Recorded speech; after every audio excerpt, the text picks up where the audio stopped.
White House Press Secretary Sean Spicer said Trump has the business skills required to revitalize the aviation industry. Trump's own airline venture failed less than 3 years after it began. In the summer of 1989, Trump launched Trump Shuttle. He was ultimately forced to give up the airline after a series of costly missteps. Well, for all of this, we go to Washington, D.C., where we're joined by Paul Hudson, president of Flyers Rights, the largest nonprofit airline passenger rights organization in the country, operating a hotline for passengers, publishing a weekly newsletter, serving on the FAA's Aviation Rulemaking Advisory Committee. Paul Hudson, welcome to Democracy Now! What is it that President Trump proposed? Well, it sounded good, but unfortunately, I would have to agree with most of the critics. It's very unlikely that it's going to improve air service for the average consumer. The idea of taking a public monopoly and making it into a corporate monopoly may in a weird budget way look better on paper, but I'm afraid it's unlikely to work.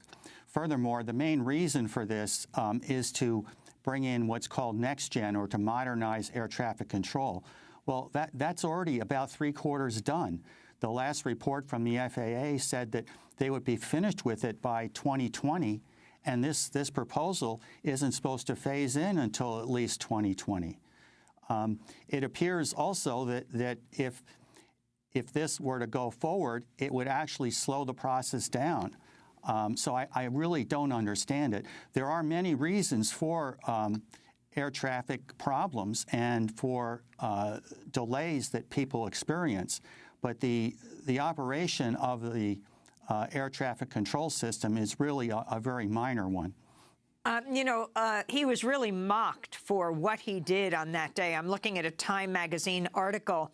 The headline is, "President Trump just held a signing. He had nothing to sign." And it says, after announcing his goal to privatize the nation's air traffic control system, President Donald Trump sat down at a desk on Monday and signed 2 documents.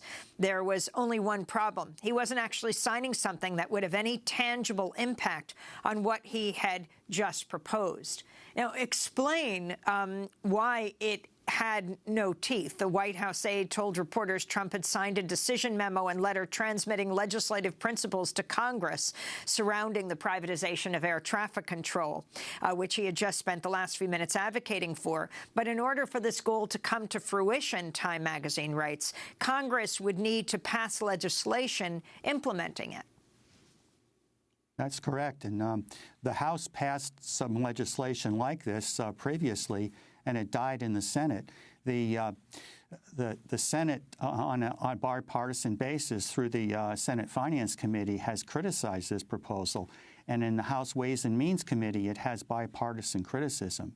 This is the kernel of it anyway, is a proposal by the airline lobby, and particularly Chairman Schuster, who heads the House Transportation Committee. But it doesn't have a lot of support outside of the airlines themselves. So explain what he wants to do is separate air traffic control from the FAA, from the Federal Aviation Administration. What does this mean? Well, it means that it would be a corporation, allegedly nonprofit, set up. It would have a board of directors.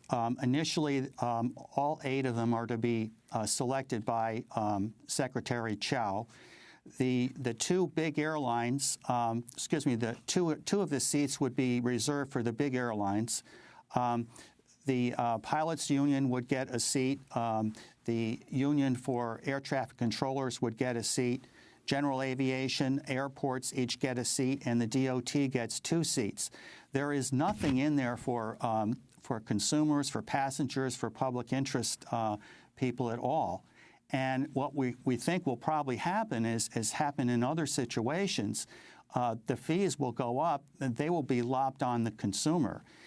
Right now, it was revealed a few weeks ago at a hearing that much of the modernization is in place on the ground. But the reason it's not being implemented is because the airlines haven't invested in the equipment for their planes.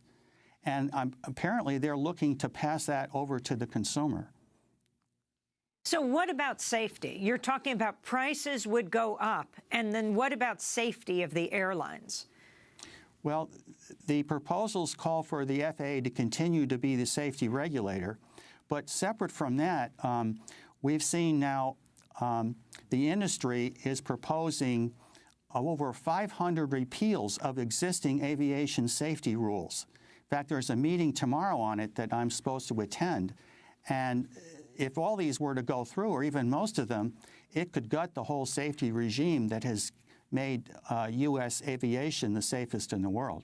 I mean, Paul Hudson, are they saying that he wants the very airlines that dragged a doctor down the aisle, broke his teeth and his nose, bloodying him as they dragged him down United Airlines aisle? They want these companies to run the air traffic control? Well, in fairness, the president's proposal waters down the airline control somewhat, whereas the Schuster proposal gave them an absolute majority. But really, if you're going to give billions of dollars of air traffic control infrastructure to a private company, be it profit or nonprofit, it has to have a majority of the members need to be the people that paid for it and the people that use the system, not the people with their fingers in the pie. Have other countries tried this, like Canada, Switzerland, and what's been the result? Yes, they have, and the results have been mixed.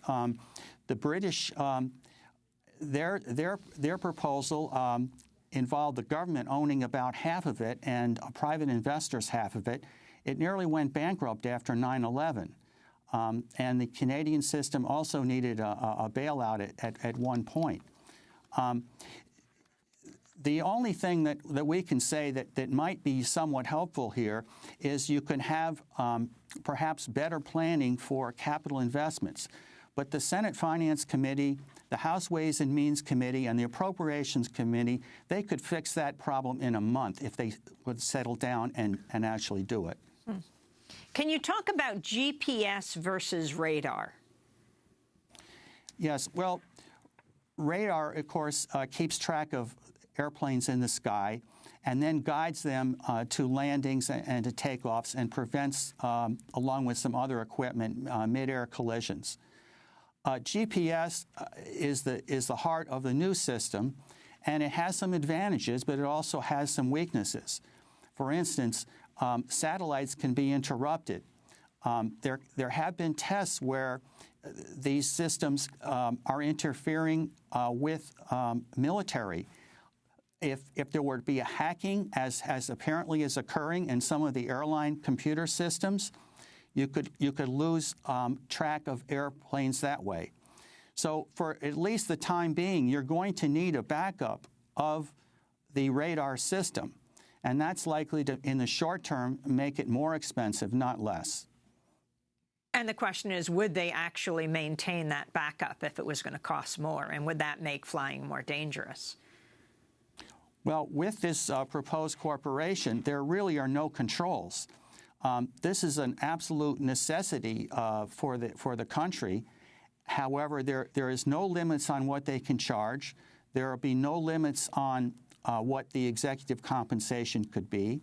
There's nothing in there about workers, at least new workers, being protected, about the training and the qualifications. We've seen where in other areas, when the airlines and the industry gets control, they tend to go to the lowest bidder and they bid down the wages and the qualifications of the people.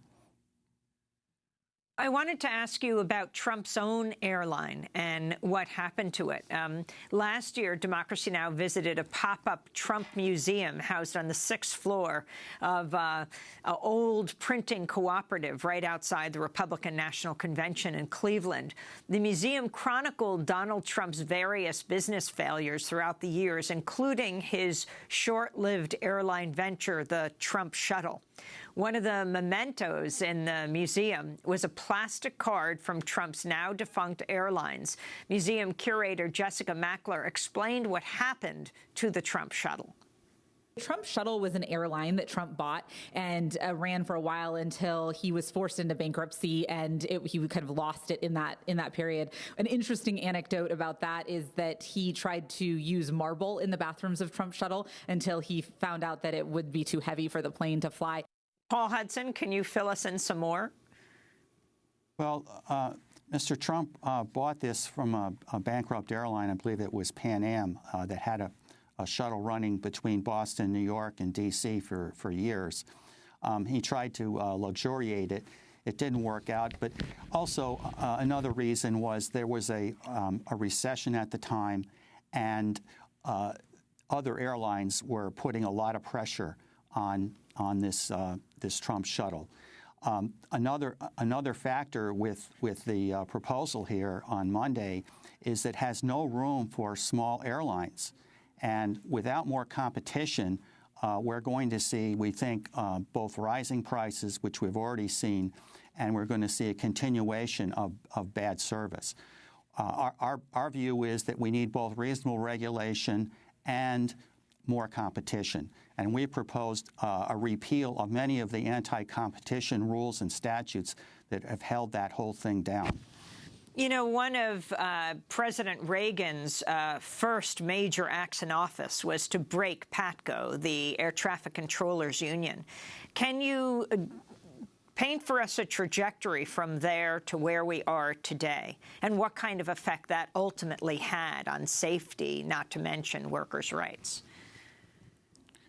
Well, the PATCO union went on strike, and that was illegal at the time. It still is. And President Reagan, instead of negotiating to end the strike or have some other measures done, he fired all the air traffic controllers. And there was a long period of dislocation and recovery from that. The controllers have never really forgiven that, and they apparently feel, we think wrongly, that they'll do better under a new corporation. Supposedly, they will keep some of their government benefits. Supposedly, they will not be able to strike, but it's very unclear what will actually happen. Well, Paul Hudson, I want to thank you for being with us and for explaining all of this. President of Flyers Rights, the largest nonprofit airline passenger rights organization in the country, operating a hotline for passengers at 877-FLYERS-6, publishing a weekly newsletter and serving on the FAA's Aviation Rulemaking Advisory Committee. This is Democracy Now!, democracynow.org, The War and Peace Report. I'm Amy Goodman. Thanks for joining us.